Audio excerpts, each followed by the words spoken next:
Hey everyone, welcome to my channel. My name's Lee. You're watching Dark Roots Creations, and this is my St. Patrick's Day tag.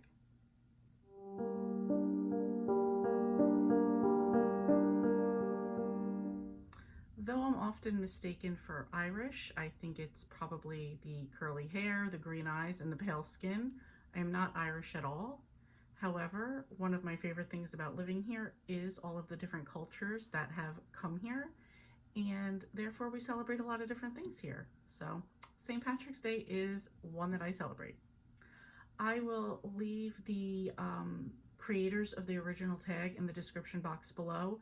It is about 4 years old, but it was still fun to watch, so you can find it there. First up, St. Patrick's Day. What is your favorite green book? This is actually a pretty easy one for me. This is Storm of Swords by George R.R. Martin. This is number 3 in the Song of Ice and Fire, Song of Fire and Ice, I never remember. As usual, they're all pretty big chunkers and easily my favorite book in the series. So, Storm of Swords. Corned Beef and Cabbage, a book that made you hungry. I know this is a little weird and I've talked about this one before, but this is Two's a Crowd by Diana Gregory. This is number 90 in the Sweet Dream series, which was like a little romance series when I was young. And you can actually see I have tabbed off my favorite parts. In this book, there's two people with like, these two people competing with like different food trucks at like on a Saturday type of thing. And the way that they describe the foods, I absolutely love. So whenever I read this one, I always get hungry. 4-Leaf Clover, a book or an item that was a rare good luck find. So my boss, Ronnie, knows that I love stones and crystals and gems and stuff like that. Being that we're in the industry that we are, he often brings me back something from a trip. And when he went to Ireland, he brought me back this, which is a Connemara marble, Connemara stone. I think it's like called like a green Irish, and it is a marble, a type of marble. Most people use this for like a decoration or as a gemstone. So he picked it up for me while he was there, because anytime he like goes out of the country, you know, he'll get me something from wherever he's at. So that was a particularly special one for me because he knows that I love like stones and stuff like that. Irish Whiskey, a book so bad you needed a drink to get over it. I'm going to put the book cover here because obviously I don't have it because it absolutely sucked. And this was Kill Kill Faster Faster by Joel Rose. I gave this 1 star only because I finished reading it. I didn't even DNF it. And for something I absolutely hated but I finished, it'll get a 1 star. So I'll read you what it's about.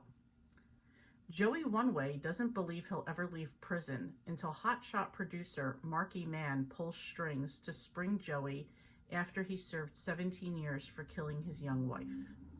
While in prison, Joey has written a play that has since become a Broadway sensation. But when Joey falls for Marky's wife, Fleur, there's real trouble. I'll now read you what I wrote as my review. I thought the story sucked. I didn't mind all the sex scenes / sex thoughts. The ending and the fact that the book is short are the best parts. I get that the story is told from the way Joey thinks and speaks, but it makes it very difficult to fluidly read. And that's very true. The positive is that this book is 212 pages, so it's not that long. I forget at the time why I was reading it. Yeah, don't recommend it. I feel like I've spent way too much time on this anyway, so we're moving along. Irish Dancing, a book so good it made you want to dance with excitement. Now, I haven't actually read this book yet, but I got this at a library book sale last year, and as soon as I saw it, I was super excited because everything about this just screams that I'm going to want to read it. And this is A Sweet Alaskan Fall by Jennifer Snow. And the cover is all fall, my favorite season, Alaska, which is a setting that I enjoy. So as soon as I saw this, I was super excited and snatched it up. Ireland, a book that made you want to travel to another country. I had a couple that could have done this, including a book about Ireland, but I'm going to go with The Girl Who Played with Fire by Stieg Larsson. This is number 2 in the Millennium Trilogy. And for somebody that doesn't know, the first one was The Girl with the Dragon Tattoo. Another chunker. This is my favorite one in the series. I gave the first and the third 2 stars. I gave this one 5 stars. I don't want to give away too much about this one, but in general, the story is about a man who, a journalist who is trying to uncover a story, and he hires, why can I not think of her name right now? Lisbeth Sander, duh, who's very unique, but she's like a master hacker, a genius. She kind of just does things her way, but they wind up teaming up together to work on solving and opening up this like case. I don't know if you would call it a case, but like just bringing everything to light. And the next 2 books go on to a continuation of that. I'm not going to give anything away, but reading these and just the setting, I absolutely wanted to go to Sweden. I mean, I wanted to go anyway, but just, yeah, want to go there really bad. The Pub, a meeting place in a book you would love to go to. So this is going to be a Nora Roberts trilogy, and this is the In Boonesborough trilogy. So you've got The Next Always. And can I just point out really quickly that like at the bottom here, it says book 1. I would love if more books did that. Then next one is The Last Boyfriend. I was going to say The Next Boyfriend. And the last one is The Perfect Hope. And in this series, there are 3 brothers, and they are working to restore and rebuild an inn called the Boonesborough Inn. Is that what the heck it's called? In Boonesborough, sorry.